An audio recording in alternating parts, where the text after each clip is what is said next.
大家好，我是邱平，我现在来到了安徽合肥。今天我们来看一个中国历史上赫赫有名的一个人物，晚清四大名臣之一李鸿章的墓园。关于李鸿章，大家都非常熟悉了，世人对他的评价可以说是两极分化，两个极端，因为对他做出的事情大家都有不同的看法。今天呢，就来了解一下李鸿章这个人的故事。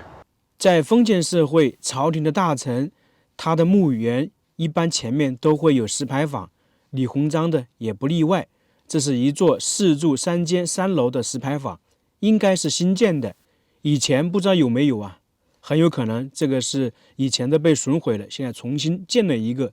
现在我已经进来了，这里是免费参观的，登记一下就行。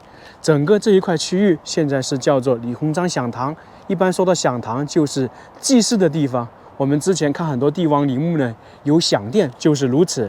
现在李鸿章墓园这一块是分为3部分：享堂、墓园以及仓库区。我们右边看到呢，就是享堂，里面呢摆放了很多李鸿章的资料介绍。最重要的一点呢，里面有一件李鸿章当年穿过的血衣，听说价值上亿。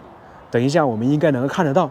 左边呢就是李鸿章的墓园，修建的规模庞大。最后一部分呢就是仓库区，因为当时李鸿章墓园占地面积非常大嘛，这边呢有看护的人员，有生活的人员，附近呢还有很多农田，都是属于李家的。同时呢，经常有人来祭祀，那就需要有一个放东西的地方，这样就存在仓库区。现在呢，我们就先来介绍一下李鸿章，然后呢再看看他的墓园。李鸿章，安徽合肥人，1823年出生，去世于1901年，是清朝末年著名的政治家、外交家、军事将领。可以这样说，清朝末年基本上重大事项，李鸿章都参与了。他也是洋务运动的主要领导人之一，以曾国藩、张之洞、左宗棠称之为晚清4大名臣。曾国藩呢是他的老师，李鸿章能够起家，能够有这么大的成就，离不开曾国藩的提拔。李鸿章呢24岁中进士，跟随曾国藩镇压太平天国运动，后面呢又组建淮军，因战功擢升至直隶总督兼北洋通商大臣等等。他是慈禧的心腹慈禧很多时候遇到一些大的事情都征求李鸿章的意见。当时西方列强称李鸿章为中国的俾斯麦，不过人们对李鸿章的评价基本上是两极分化。说好的一方面就是说他当时是洋务运动的领导人之一，创建了很多工厂，办了很多学校等等。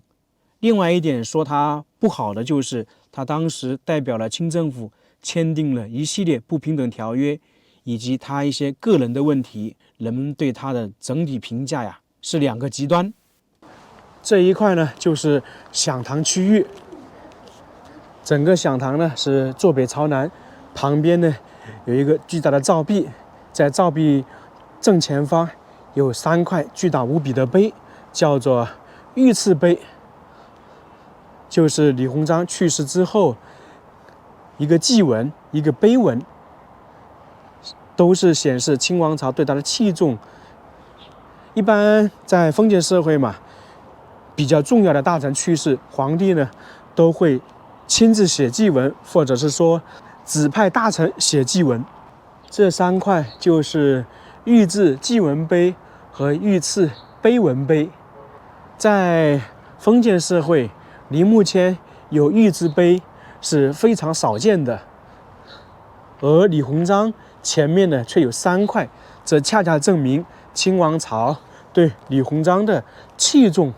这个是光绪皇帝御赐的，光绪不知道器不器重那个李鸿章但是慈禧肯定是把李鸿章作为心腹的。这3块碑两边的是原版的，中间是复制品，这应该看得出来，两边的话也有点损坏了，应该是经过修补的。祭文碑上面评价李鸿章是性秉忠纯，道弘开济。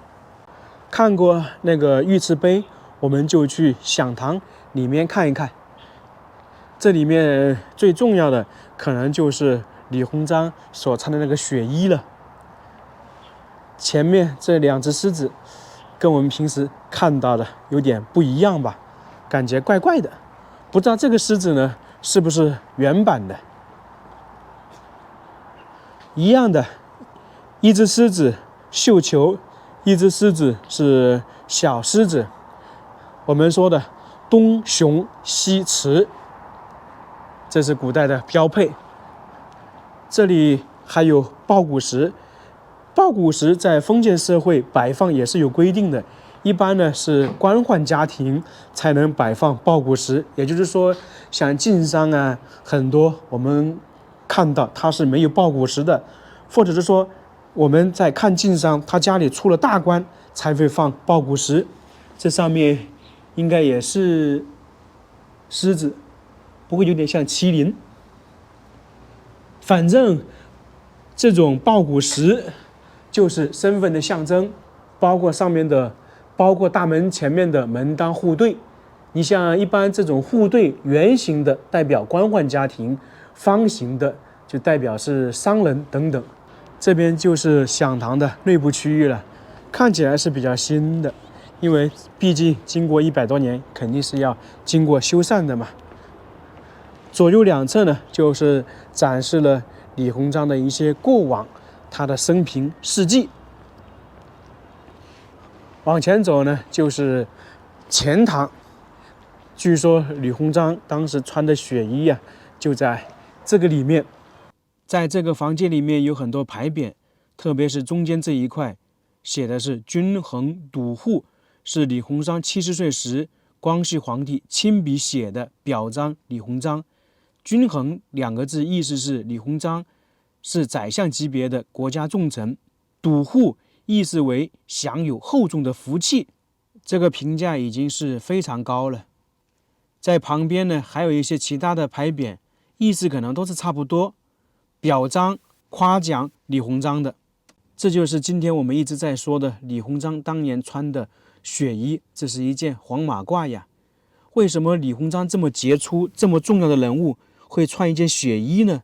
还有一种说法，这件血衣价值1亿两白银，到底是怎么一回事？1894年甲午战争爆发，北洋水师呢节节败退，到了1895年春的时候，北洋水师全军覆没。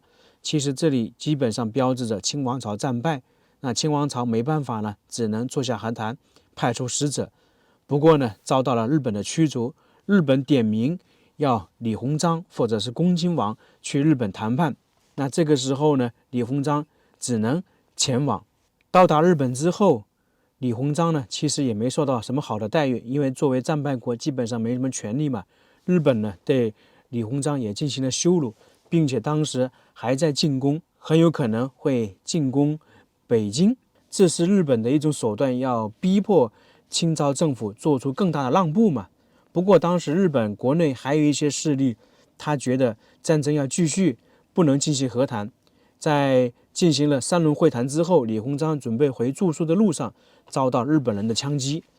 李鸿章脸部受了伤，鲜血直流，滴到了这件衣服上面，从而称之为血衣。李鸿章受伤之后，日本也是震惊啊，马上派出各种医生救援李鸿章。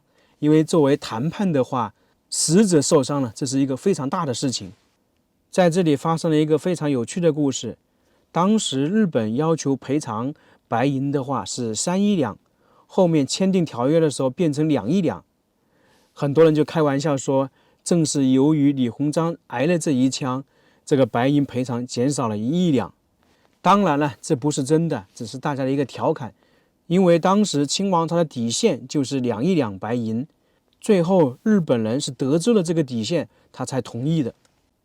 这件血衣看起来这么新，应该是复制品，原件不知道去哪里了。不过这样的衣服确实存在一件。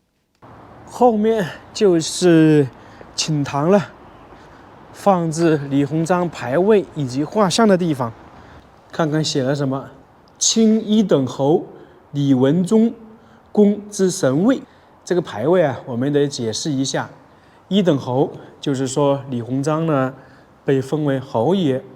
文忠公，文忠是给他上的谥号。大家发现没有？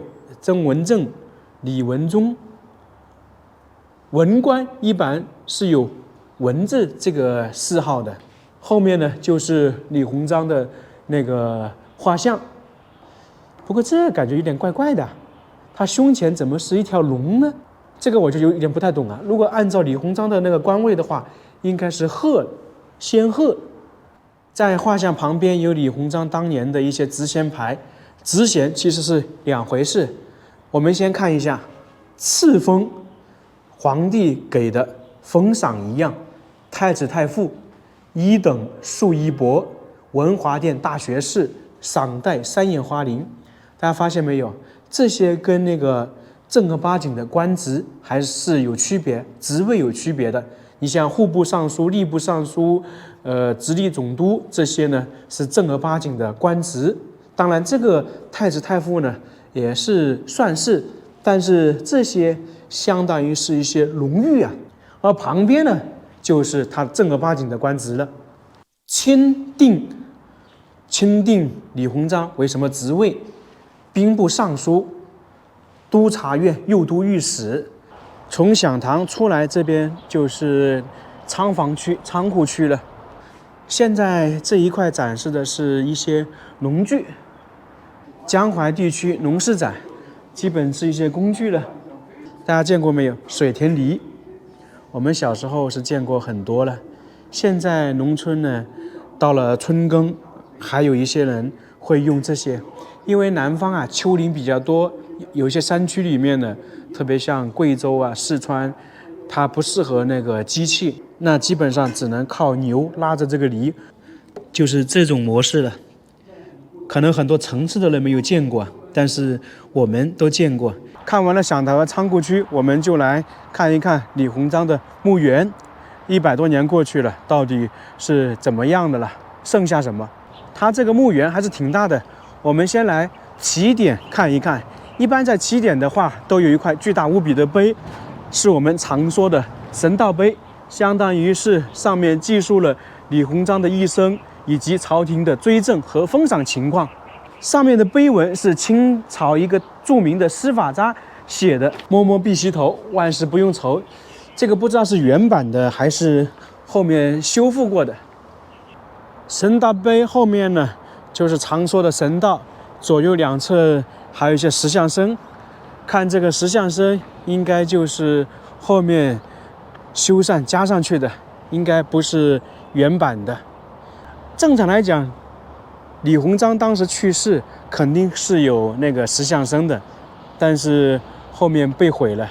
这些石像基本就是我们常见的标配了羊、马、文臣、武将等等。这些马可能没什么好看的，我们主要来看看后面的文臣武将。这个文臣武将跟我们在其他地方看到的有点不一样。大家看看这个武将，你说他像清朝的武官吧，有点像，但又不像，因为没有辫子。不知道为什么会设计成这个样子。